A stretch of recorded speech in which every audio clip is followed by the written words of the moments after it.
Hello बच्चों, नमस्कार। मैं संकल्प त्रिपाठी, आप लोगों का बायोलॉजी टीचर, आपके अपने आपके द्वारा बनाए गए उत्तर प्रदेश के number 1 platform UP board Hindi medium में आप सभी लोगों का भरपूर स्वागत करता हूं। सभी बायोलॉजी वालों का। प्यारे बच्चों, आज का ये सेशन आपके लिए रैपिड रिवीजन होगा यूपी बोर्ड बायोलॉजी के कंप्लीट चित्र एवं आरेख का। प्यारे बच्चों, जहां पे हम चित्र को भी देखेंगे और आरेख को भी देखेंगे और बहुत ही जल्दी कंप्लीट रैपिड रिवीजन करेंगे बिना किसी टाइम को वेस्ट किए हुए। तो प्यारे बच्चों, पहला आपका इंपॉर्टेंट चित्र है कि जायान का चित्र बनाइए। तो बहुत आसानी से आप लोग बना सकते हैं, वर्तिका वर्तिका गंडाशय और बीजांड। इसके बाद दूसरा चित्र है बेटा परिपक्व परागकोश के अनुप्रस्थ काट का चित्र। तो परिपक्व वाला पूछे तो ऐसे बनाना है, अपरिपक्व वाले में का बंद बनाना है। ठीक है, ये भी कई बार पूछा गया है। स्क्रीनशॉट आप लेते रहेंगे, आप अगर आपको नहीं आएगा तो स्क्रीनशॉट ले लें। वैसे भी आपको पता ही होगा, नहीं पता होगा तो आप तैयार कर लेंगे। बेटा परागकण दो प्रकार से पूछा जाता है। एक तो पूछा जाता है परागकण का अंकुरण। तो इसमें मैंने 3 परागकण बनाए हैं। तो अगर अंकुरण वाला पूछा जाए तो ये 2 बना देना। अगर ओनली परागकण पूछा जाए तो ये वाला बना देना। ठीक है, कभी कभार ओनली पूछा जाता है, कभी कभार अंकुरण पूछा जाता है। अच्छा, बहुत लोग यहाँ पे कमेंट करेंगे कि सर बना के बताइए, सर बना के बताइए, सर नहीं समझ में आ रहा है। तो बेटा ये आपके रैपिड रिवीजन के लिए है और इसमें सारे इंपॉर्टेंट आपको बता दूंगा। बाकी आप लाइव क्लास को ज्वाइन करें, बकायदे लाइव क्लास आपकी चल रही है एग्जाम तक। 6 दिन का महा रिवीजन आपके लिए स्टार्ट है, जो कि आपको दिलाएगा बायोलॉजी में 70 में 70, जहां सब कुछ बढ़िया से बना के बताया जा रहा है प्यारे बच्चों। ठीक है, तो टेंशन ना लें, यहाँ पे रैपिड रिवीजन कर लें, ये आपके लिए बेस्ट होगा। और इसके बाद आप लाइव क्लास को ज्वाइन करें, सब कुछ सिखाया जाएगा। ठीक है, सारे इंपॉर्टेंट बताया जाएगा। ठीक है, जो आएंगे बार बार। लघु बीजाणु जनन का चित्र बेटा बहुत आया है, ये बना लेना। आपको ना पता हो प्यारे बच्चों, अगर ना बना पाओ तो सिर्फ इतना बना लेना, सिर्फ इतना बना लेना। ये सारी चीजें मैं सिखा रहा हूं आपको। लघु बीजाणु जनन का चित्र, ठीक है। फिर बीजांड आवर्त बीजी बीजांड का चित्र। प्यारे बच्चों, इन चित्रों को हल्के में नहीं लेना। 100% ये आपके एग्जाम में आने वाले फिगर है, तो इनको जरूर से जरूर बना के तैयार कर लेंगे। ठीक है, जरूर से जरूर बना के तैयार कर लेंगे सभी बच्चे। और अगला चित्र है प्यारे बच्चों, ये है आपका बीजांड। कभी कभार पूछता है कि बीजांड के अंदर भ्रूण कोष भी चाहिए ना, तो बीजांड के अंदर भ्रूण कोष बनाया है मैंने। ये वाली संरचना भ्रूण कोष कई बार सिखाया आपको ना। अरे बहुत खराब बन गया है जल्दी जल्दी में। ठीक है, चल भाई, ये बीजांड के अंदर मैंने भ्रूण कोष आपको बना के दिखाया है। ये देखो, इसके अंदर बना है ना, ऊपर की तरफ 3 प्रतिमुख कोशिका, और ये हो गया ध्रुवी केंद्रक, अंड कोशिका के अगल बगल सहायक कोशिका। ये चित्र उसमें बना है। ठीक है, तो भ्रूण कोष सहित है ये। ठीक है, अगला है प्यारे बच्चों गुरु बीजाणु जनन का चित्र बनाइए। तो गुरु बीजाणु जनन का चित्र है, आरेख दोनों बनाना मैं आपको सिखाया हूं। तो यहाँ पे चित्र है, आरेख भी बनाना आपको हर सेशन में सिखाता हूँ। लाइव क्लास ज्वाइन करेंगे, उसको भी बढ़िया से सीख लेंगे आप सभी लोग। ठीक है, इसके बाद आपका शुक्राणु जनन, आरेख भी बना सकते हो, चित्र भी बना सकते हो बढ़िया। ये यहाँ से है, इसके नीचे का पार्ट यहाँ से है। ठीक है, इसके नीचे का पार्ट यहाँ से है शुक्राणु जनन। जो आपको ना है उसका स्क्रीनशॉट ले लो, जो आपको आता है कोई बात नहीं, उसका स्क्रीनशॉट लेकर के आपको पेज नहीं भरना मतलब अपना फोन नहीं भरना है। जो आपको नहीं आता उसी का स्क्रीनशॉट ले लेंगे। ठीक है, ये आपका शुक्राणु की संरचना बहुत आया है प्यारे बच्चों, ये भी इंपॉर्टेंट है। अगला इंपॉर्टेंट डायग्राम है प्यारे बच्चों की मादा जनन तंत्र। नर जनतंत्र और मादा जनतंत्र दोनों जनतंत्र इंपॉर्टेंट है। तो मादा जनतंत्र को आप बहुत अच्छे से बना लेंगे। बहुत ही कम चीजों पे मैंने मादा जनतंत्र को खत्म किया है।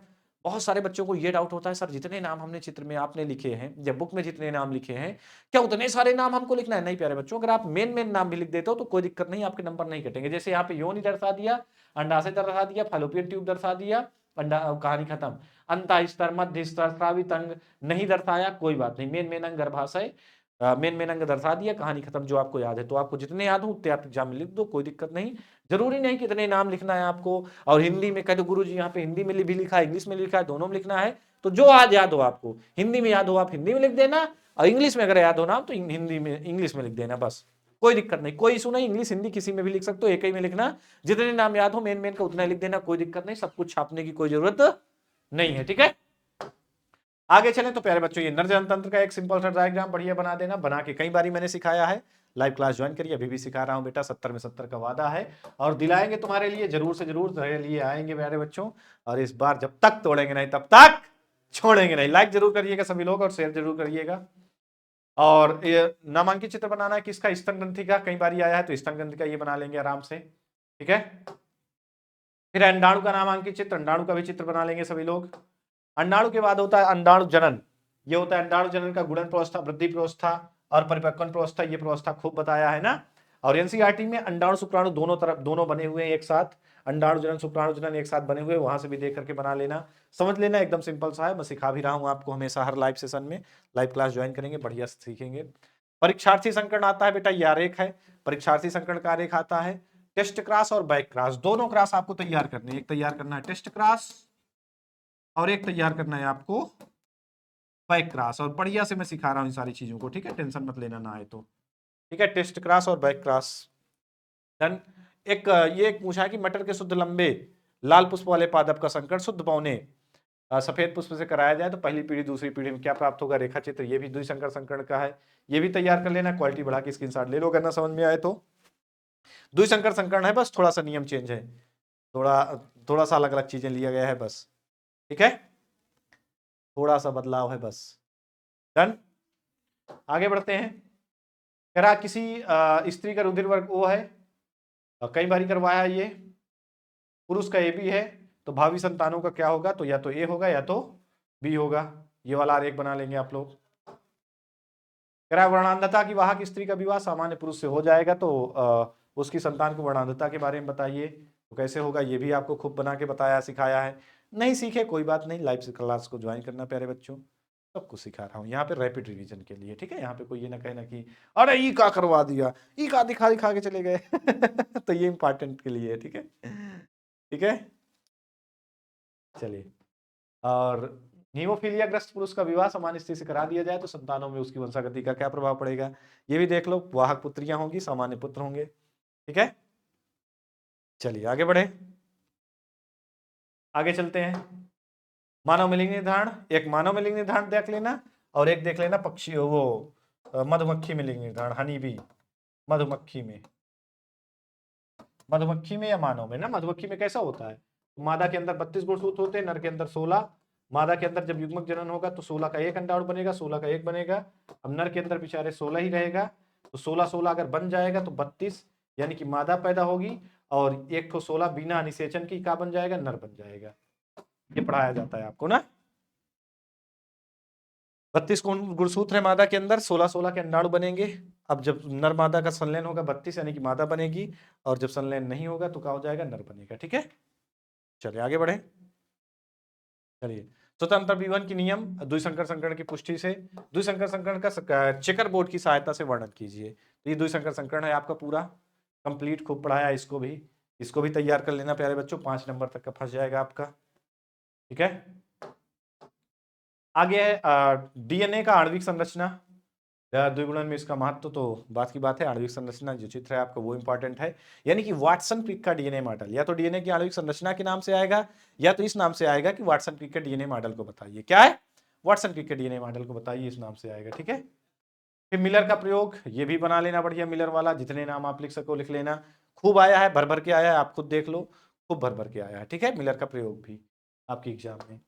फिर आगे आते हैं मलेरिया परजीवी का जीवन चक्र, ये आपको कम दिख रहा होगा, शायद कम दिख रहा होगा, तो क्वालिटी बढ़ा लेना हालांकि, ठीक है, सब लोग बना लेना, बनाना सिखाता हूं मैं इसको भी। चलिए, फिर है बायोरिएक्टर का चित्र, बायोरिएक्टर का कभी 3 नंबर का है, चित्र ना पूछे तब भी बना दो, एकदम सरल सा चित्र है, ठीक है। फिर है आपका प्रतिरक्षी अणु का चित्र, काय का चित्र, प्रतिरक्षी अणु का चित्र, एंटीबॉडी का चित्र, काय का, एंटीबॉडी का चित्र खूब आया है भर भर के, ये भी।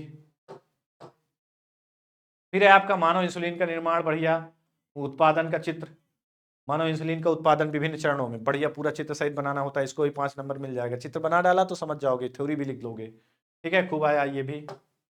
फिर है आपका स्थलीय पायजंत्र के अपघटन चक्र, ये आपका यूपी बोर्ड के मॉडल पेपर में भी आया था अपघटन चक्र, इसको भी बढ़िया बकायदे बना लेना सभी लोग, ठीक है। अपघटन चक्र के बाद 3 पिरामिड है, तीनों एक साथ आएंगे तो 5 नंबर का आएगा, और एक ठो आएगा तो 3 नंबर का, या तो तीनों एक साथ पूछता है या तो एक ठो पूछता है, तीनों एक साथ पूछेगा तो 5 नंबर आपको देगा, और एक ठो सिंगल आएगा तो आपको मिलेगा 3 नंबर। तो तीनों पिरामिड, पहला है घास के मैदान का पिरामिड उल्टा सीधा, फिर एकल वृक्ष का पिरामिड ना, संख्या का पिरामिड, ये ऊर्जा का पिरामिड हो गया प्यारे बच्चों। ऊर्जा का पिरामिड हमेशा सीधा होता है, 10% जो ऊर्जा का होती है एक ट्रॉपिकल रीजन से दूसरे ट्रॉपिकल रीजन में, यानी कि एक पोषी स्तर से दूसरे पोषी स्तर में ऊर्जा का ट्रांसफर कितना होता है, 10%, ये भी बना लेना, ठीक है। तो ये रहे आपके मोस्ट इंपॉर्टेंट सारे लगभग मोस्ट इंपॉर्टेंट डायग्राम और आरेख।